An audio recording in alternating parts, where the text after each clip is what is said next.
Wilkinson here. Thanks for joining us again today. It would really help me a lot if you did a couple things if you're enjoying these episodes. First of all, hit that subscribe button below. It really helps me out. Secondly, if you are enjoying the podcast, hit that like button. That's a little thumbs up down there. Leave a comment. Let me know which episodes you like, and I'll try to do more like that. Thanks a lot, and I hope you enjoy today's episode.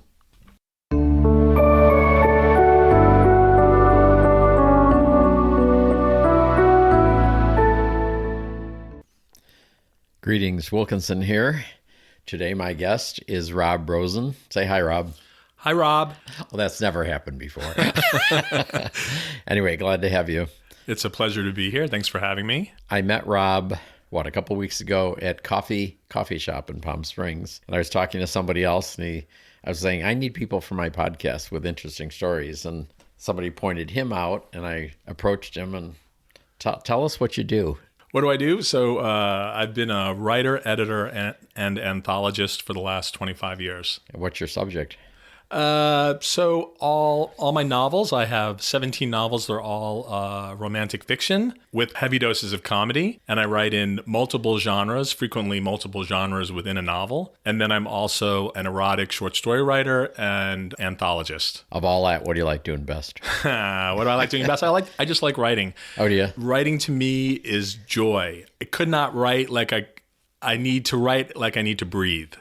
And when I'm writing, I am like in a very zen moment, and it brings me happiness and joy to create. So obviously that's your passion. Yes, writing is my passion, but what most people don't realize is then I also have to market a book, and there's very little joy in marketing a book. Not these kind of things, not podcasting, but contacting people and asking for reviews and stuff like that. How'd you get into writing? So just by a fluke. In the 80s and 90s, I was reading heavily gay fiction. It was a boom time for gay writers. All the presses were publishing gay authors. There was dozens of small gay presses. There was new books coming out daily. And I was absorbing it all. I was reading it all. I had stacks and stacks of gay fiction. And I thought, hey, I can probably do this, I think. The issue was that a lot of the books I was reading were written by men who were 10, 20, 30 years older than I was. I couldn't relate to virtually anything I was reading. I enjoyed it, but it didn't feel like it was speaking to me as a 20-year-old, 20-plus-year-old living in Midtown Atlanta. And so I thought I could write this, but I think I could do something for more my audience. And there was one author who did speak to me, who was witty and intelligent and unapologetically gay. What I mean by that is back then and still today, if someone says, oh, it's a choice to be gay, and someone would say, oh, why would I choose to be gay? And I never liked that response. I thought it was a very depressing response. Why would I choose to be gay? I would always choose to be gay. Even when I was 7, 8, 10, 15 years old, I was happy being gay. I'm happy being gay now. There was never a time I would have not chosen to be gay. And so there was one author who spoke that way to me, and that was Felice Picano. And he wrote his memoirs, and I thought, okay, if I ever get a chance to write a book, I want to write like Felice. I want to be funny and witty and smart and very out there gay. And jump ahead 10 years, I'd moved to San Francisco. I got my first PC. It was like a 30-pound HP you could barely lift. Right. The internet, you'd load porn and it'd be bars across the screen. And I sat down to write a book, and 6 months later, I had a book. It was called Sparkle, the Queerest Book You'll Ever Love. And that's how I became an author. And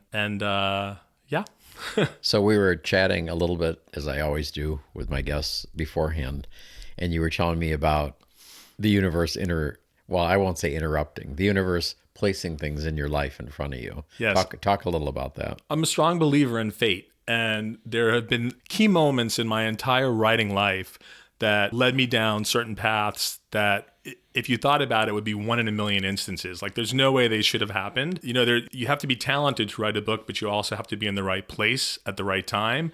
But in my case, yes, those are true. But also there seems to be instances where the universe stuck its finger in there. And so I published my first book through a print-on-demand company. It was the only time I had done that. I was watching Entertainment Tonight, and Buddy Epson was on TV. Buddy Epson from the Beverly Hillbillies, and he had written his first book. He was like 95 years old, and he published it with a print-on-demand company called First Books Library. Well, this was back in the 1996, 97. This was an unknown territory, print-on-demand. I had never heard of it.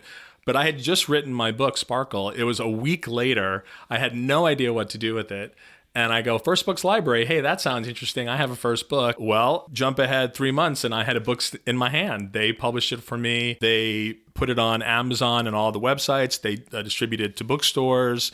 They designed the cover, but it was print on demand. So I paid them to do these things for me. And then I got the profit. So jump ahead another maybe 6 months, and I'm at Lambda Literary. There was a Lambda Literary conference in San Francisco. It was the first and only time Lambda Literary ever met in San Francisco. For those of you who don't know Lambda Literary, they do the Lammys, which is like the Oscars of gay fiction, queer fiction, I should say. And I'm at the Lammys. I'm in a room all by myself, just books all around me. And another older gentleman walks in the room. So there's just two of us in this room.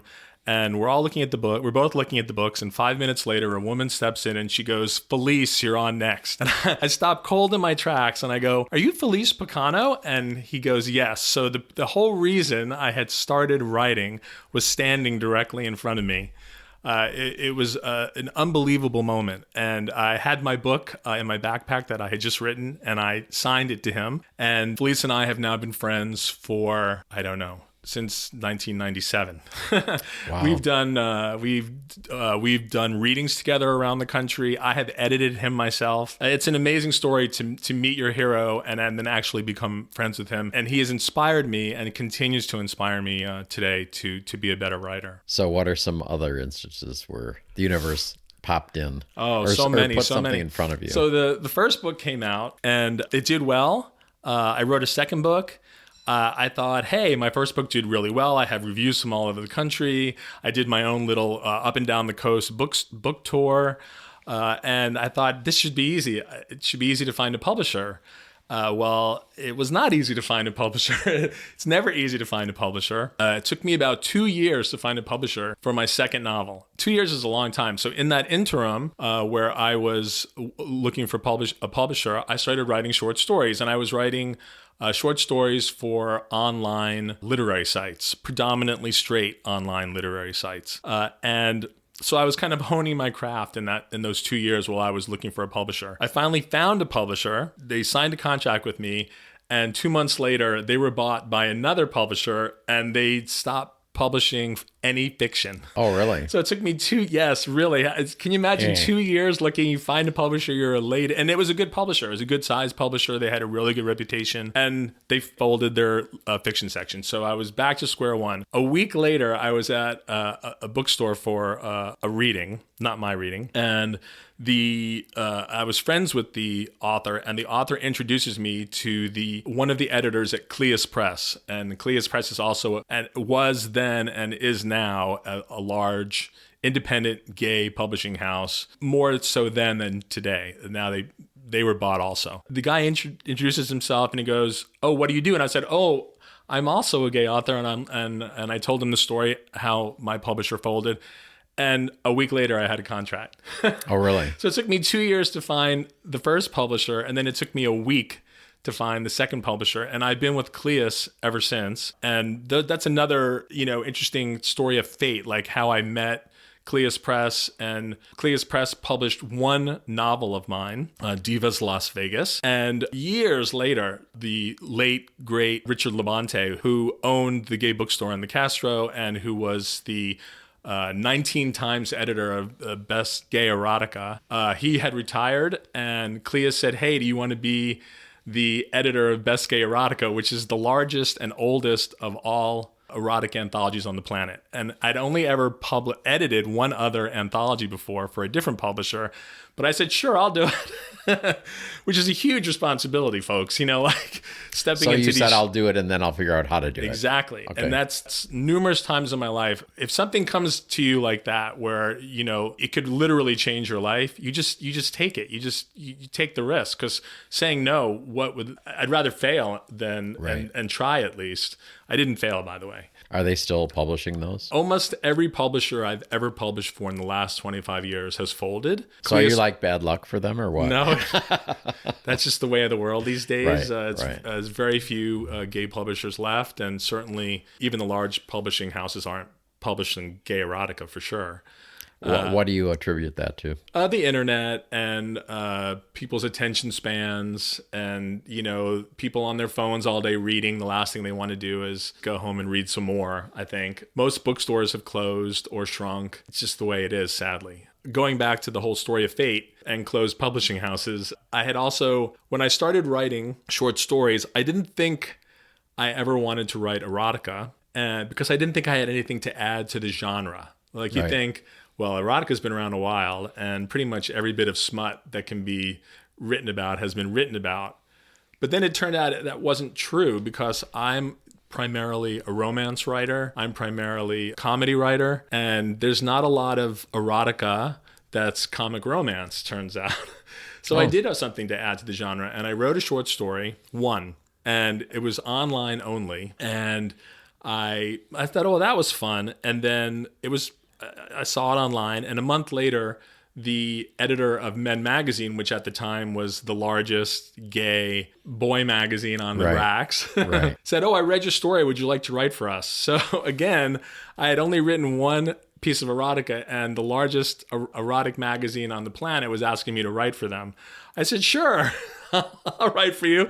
And again, it was figuring it out. It was a very interesting experience, because they had, I want 3,000 words. Boom, that's all I got. And then from then on, I only wrote 3,000 word stories for the next 20 years. Oh, really? Yeah, it became like ingrained in my head, like how to get a beginning, middle, and end in 3,000 words. And even when I stopped writing for the magazines, it's how my brain works now. It's how I write a short story. So I wrote for Men and Freshmen and their sister publication Two for 5 years, 40 issues I was in, and until they also folded. So in case you didn't go to a newsstand in the last 10 years, you don't really see new boy magazines on the racks. Right. Now, the funny story in that is that editor who asked me when I had only written one story, he moved to Germany. Oh, I'm drawing a blank on the publisher. Anyway, the largest gay publishing house in Germany, and said, hey, I'm in Germany now. You want to write for me? Oh, really? Yeah. Bruno Gemunter. Right. So I ended up writing for Bruno Gemunter until they also sadly folded. I didn't know they did fold. Really? It's the same story. No matter where you are in the world, it's the same story. It's just people aren't reading hold in your hand books anymore. And there's so much free works out there to read. The content, and fewer people reading in general, that they've all folded. Now, luckily for me, I do have a current publisher, JMS Publishing, and all of the books that I had with other publishers over the last 20 years, 17 novels, they've taken them all. They've republished them all. So I'm like so amazingly lucky that none of my books ever, just went away into the ether. They're all still out there and still purchasable. Do they strike a deal with the defunct publishers to do that? No. Or do they just do everything reverts back to me? Oh, yeah. It does. In fact, all of my short stories and all of my novels, the property rights are all mine. They're shared with the publisher. So when they folded, they automatically went to me. So you had given them permission, basically. Yeah, it's part of the contract. Right. Yeah, they don't own it in perpetuity. But writing for Men and Freshmen and Two, they bought my stuff outright. Like I didn't own those stories anymore, which is a weird thing to actually not own your own works anymore. Right. But when they folded, I said, hey, can I have my rights back? And they said, yeah, sure, no problem. So they did? Yeah. So now all those stories have also been republished in anthologies of my own short stories. So you got all this gay stuff you're writing about. What's your story? When did you figure out you were gay? So I always known I was gay, I think since I was 7 or 8. And, Did you have a word for it or just a feeling? well, I grew up in like Greenwich Village, New York. It was not like the most not liberal place to grow up. Right. Yeah, I had a word for it. I don't remember it ever being a negative. I don't remember it being something I was afraid to hide. I did hide it, and I didn't come out till I was 21, but I didn't feel bad about it. Does that make sense? Somewhat. Like it didn't make me sad. It didn't make me Right. depressed. I came out when I wanted to come out. So it wasn't like the earlier authors that you referenced earlier. Well, to be honest, I'm a New York Jew who then was transplanted to the Deep South. Uh-oh. And all of my friends were born again Baptists in high school. And so I knew better than to say, hey, I'm gay. Hey. And paint that target on my back. It was bad enough being a Jew in the South, let alone a Right. gay Jew in the South. So yeah, but you know, when I did come out to all of them, I never had a bad experience with any of them. And we're all my high school friends are all still friends with me 40 years later. How about your family situation? Yeah, no how'd they problem. take When it? I came out, they were like, "Oh, okay, is what it is." And yeah, I'm part of my husband's family. He's part of my family. There's never been any issues. I think I'm a really fortunate person that when I was, I went to school in Atlanta, and then I lived in Midtown Atlanta, which has a larger gay population in per capita than San Francisco. And then I moved to San Francisco. And now I live in Palm Springs. And so my entire adult life from 18 on, I've been surrounded by nothing but gay men. You went in a bubble. Yeah, I was in a really nice bubble. Wow. I'm not going to lie. It takes a lot of stress out of your life. And especially living in Palm Springs, like this is like a whole other world here. It's like such a joy to be in the majority and such a rarity. Where else can you... wherever you go, you're in the majority of the population. When I go shopping, there's nothing but gay men. When I go to my doctor's office, nothing but gay men. When I go to my coffee shop, gay men and tourists. Okay, it's a trade-off, but we're still in the majority. It's pretty an amazing experience. And San Francisco, you think, oh, that's really gay, but San Francisco's not really gay anymore. This need for gay ghettos has evaporated all around the world. What's your husband's name? Kenny. Where'd you meet Kenny? On a street corner. Sounds That's a good interesting. thing about it's a good thing about being a writer. The story of me and Kenny has been published numerous times. Whoa. Well, I haven't heard it, and neither have my listeners. So let's hear a little bit of Yes, so Kenny and I both worked downtown in San Francisco, and when I used to go to lunch with my best friend, he would go to lunch with his best friend, and we never knew if the best friend was a boyfriend or not. So we kind of would pass each other and eye each other, but we're always too afraid to say hello to each other because we didn't know if the person that he was with was Right. the person he was with. Right. And then like about 4 months after us constantly seeing each other downtown, I had gotten off the train and he was waiting for a bus. And I saw him, and it was the first time we'd ever been alone together. I introduced myself, and we've never been apart since that day, and we've been together 21 years. That's a pretty Literally good... have not been What apart was your since pickup then. line? All my listeners want to know. I just introduced myself. It was like an instant connection. Like, Was it? Even when we were seeing each other on the street, there was a connection. So, like definitely like we're extremely different people, and we mesh perfectly. Would you say that's an energetic connection, or what, how would you phrase it? Yeah, I mean, I don't want to say love at first sight, but pretty close to it. And the fact that we just never wanted to be apart from each other since the day we met is pretty cool. So you didn't meet on the street corner and then move in together. So what was the process? Oh, pretty much. Pretty quickly. Really? You sure yeah, you're not lesbians? Yeah, right.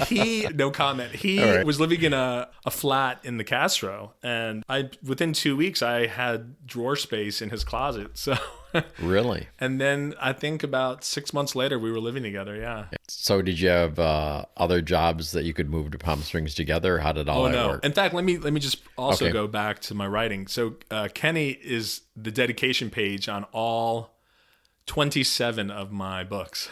Oh, really? He's been dedicated 27 times. And I contacted Guinness Records. And I said, hey, my husband's been dedicated 27 times. Is that a record? And they go, and they did reply. And they said, well, that's not one of the categories. So unfortunately, we can't add it. Oh, wow. And so how we ended up in Palm Springs, no, we both worked from home during the pandemic. He'd always worked from home for the last 13 years. And my company went fully remote. And we were planning on retiring here. And we said, hey, what are we waiting for? There's no need to retire here. Let's just move here. And 3 months later, we were living in Palm Springs. We both just work from home. And you've been here, what'd you say, Since 6 April. months? So, yeah. Wow. Less than a year. And what do you like about it here, besides running into gay people everywhere? Oh, it's just such a nice quality of life here. It's just so peaceful. Everyone is friendly. Anyone who lives here will tell you everyone here is friendly. People will wave at you. People will talk at you. The people and the cashiers at the supermarket talk to you. Joggers on the street. It's just really like a friendly, nice, small town with beautiful mountains on all sides of you and palm trees and gay men. How do you like the heat? I don't mind the heat. I think they call us desert rats, right? Like when we live here year round. So I live here year round, which is not a frequent occurrence. And we were here in July and August when it was 120, and we just wore flip-flops and shorts for 6 months. We lived in San Francisco for 26 years, and it's really, really cold in San Francisco all year long.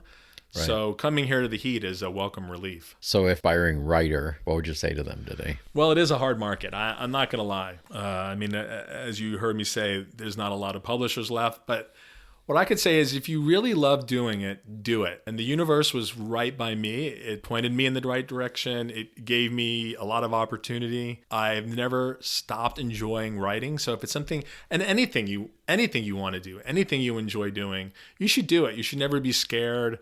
You should never go, oh, I don't know what I'm doing. You should never go, I don't know. How do I get to the next level? Just do it and learn. That's what YouTube is for. Right. And if it fills you with joy, and even if you don't publish anything, well, you've been filled with joy. So there are worse things than that. I always wrap up these by saying any words of advice. I mean, you've already given some throughout, but anything you missed that you might want to have people hear? I heavily utilized my friends starting out. I don't know if they enjoyed it, but I think they did. They were with me. You use them in what way?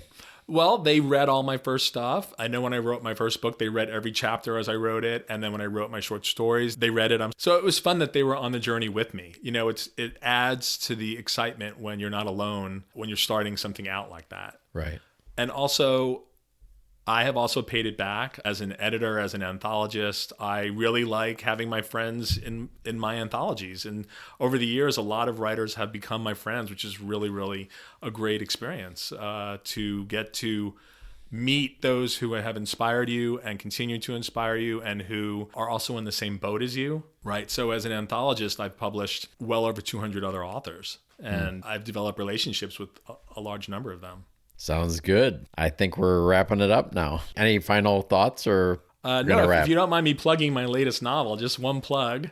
Okay, said no ads, but go ahead. No ads. Go ahead. So I had a novel that came out recently, and there's also a story behind that. It's called Bobby Ray Breaks the Universe. And it was a short story that I wrote 20 years ago. And I never had a problem publishing short stories. I would write a short story. It'd take me maybe a week to a month to get it published.